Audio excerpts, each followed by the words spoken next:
Bonjour à tous, je crois que ça y est, je suis en live via la nouvelle plateforme, c'est-à-dire que c'est plus trop comme je faisais avant avec mon téléphone à la main.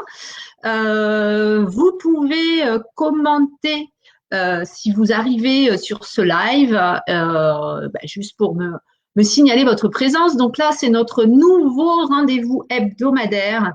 C'est jeudi, je pars en live. Donc 18h30, je partirai en live. Voilà, donc je vous emmène. Aujourd'hui, vous avez le bandeau qui défile avec le sujet du jour, le sujet de l'estimation de son bien, qui est vraiment une des premières étapes clés quand on veut mettre son bien à la vente. Ah super, Cédric me signale que tout fonctionne. Super. Voilà, donc l'estimation, c'est la base, c'est ce qui va être la première étape clé du succès de sa mise en vente. Donc si j'ai commencé avec le premier épisode de la vente de mes clients. Et du coup, je vous termine un petit peu l'histoire. Donc, il s'agissait en fait de mettre une maison à la vente. Mes clients voulaient un certain prix et voilà, bien évidemment, je suis arrivée avec un prix qui était 20 000 euros en dessous de ce qu'ils attendaient. Alors ça, c'est toujours un petit peu embêtant. Les le moment de l'estimation, le moment où on donne le prix au vendeur, et ben c'est à ce moment-là qu'on est un petit peu porteur de mauvaises nouvelles. Et pourtant, le but, c'est bien de vendre son bien. Voilà. Donc, si on veut vendre son bien, on le vend au prix parce que, info importante, eh oui, ce ne sont pas les clients qui déterminent le prix du bien, c'est le marché. Voilà. Donc justement, je vais faire une petite aparté déjà là-dessus sur de rejoindre ce joli monde professionnel de l'immobilier. Eh bien, j'ai d'abord été acheteuse et vendeuse. Et comme tout le monde, j'ai toujours voulu acheter au moins cher et puis revendre au plus cher. Voilà. Donc, première erreur qu'on fait quand on veut estimer soi-même son bien. Bon, déjà, c'est très compliqué d'avoir un regard objectif. C'est un petit peu comme si on nous demandait de juger les capacités de notre propre enfant. Un petit peu, on va dire que le jugement va être un petit peu biaisé. En tout cas, on ne peut pas être complètement impartial, c'est pas possible. Il y a une dimension affective et la maison, l'appartement, on a du vécu et on a de l'affectif. Donc la première erreur, quand on veut estimer soi-même son bien, c'est déjà de partir du principe que c'est le plus bel appartement de la résidence, c'est le mieux placé et c'est celui qui a été le mieux arrangé. On a acheté un bien à un certain prix à une époque et que donc on rajoute comme ça de manière fantaisiste 60 000 euros, 80 000 euros, voilà, selon le temps qu'on y a passé à l'intérieur.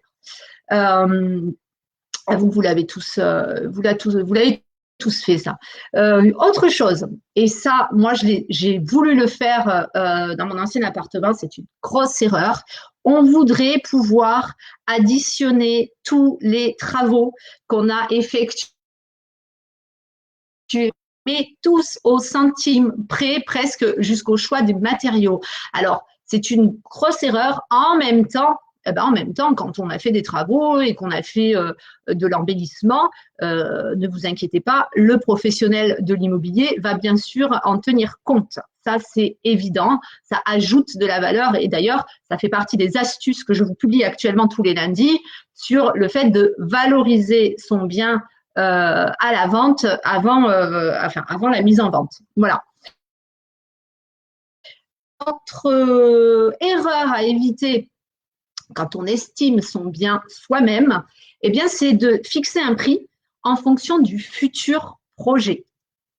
Ça, on l'a tous fait. Voilà.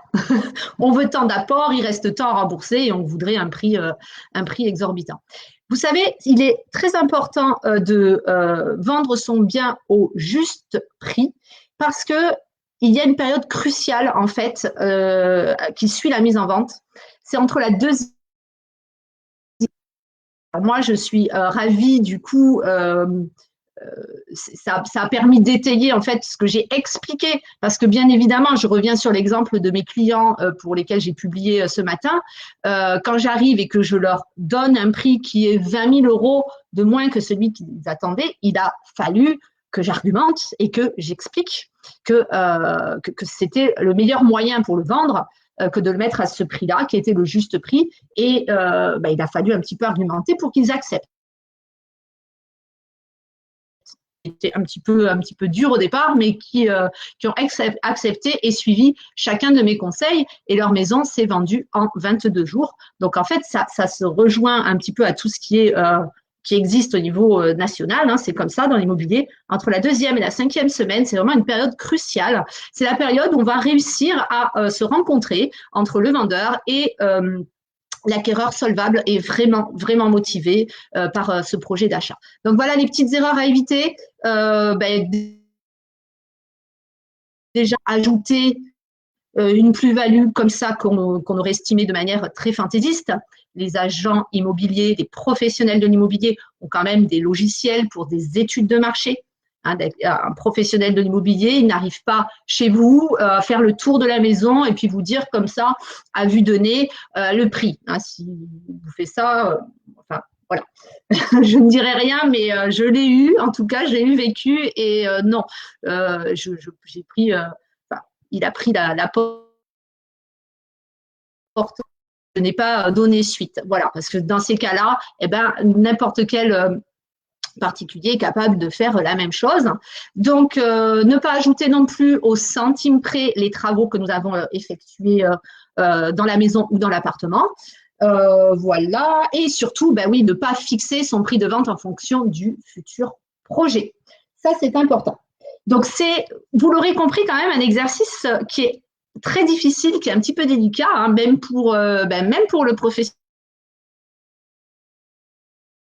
qui est débuté. Je voulais noter sur mon petit post ce matin, ça a été un vrai casse-tête parce que en plus, j'avais entendu de la bouche de mes clients le prix qu'ils attendaient et que je savais que forcément, j'allais pas les satisfaire comme ça dès le départ.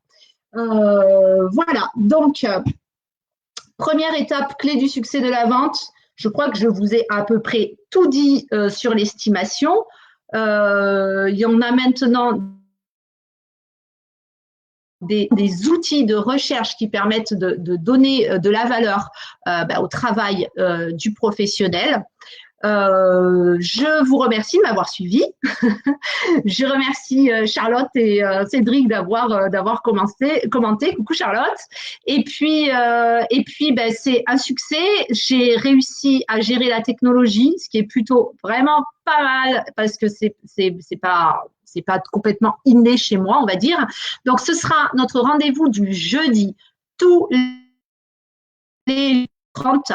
Je pars en live. Alors, je partirai en live des fois toute seule comme ça. Et puis, des fois, il y aura quelques invités surprises. Je vous donne un thème d'ailleurs demain. Retrouvez-moi sur ma page. Je ne sais pas d'ailleurs à quelle heure. Je vous dirai le matin pour un sujet de future collaboration. En tout cas, j'aurai un invité sur un de mes lives pour partir en live ensemble. Je vous souhaite une bonne soirée et puis à très bientôt.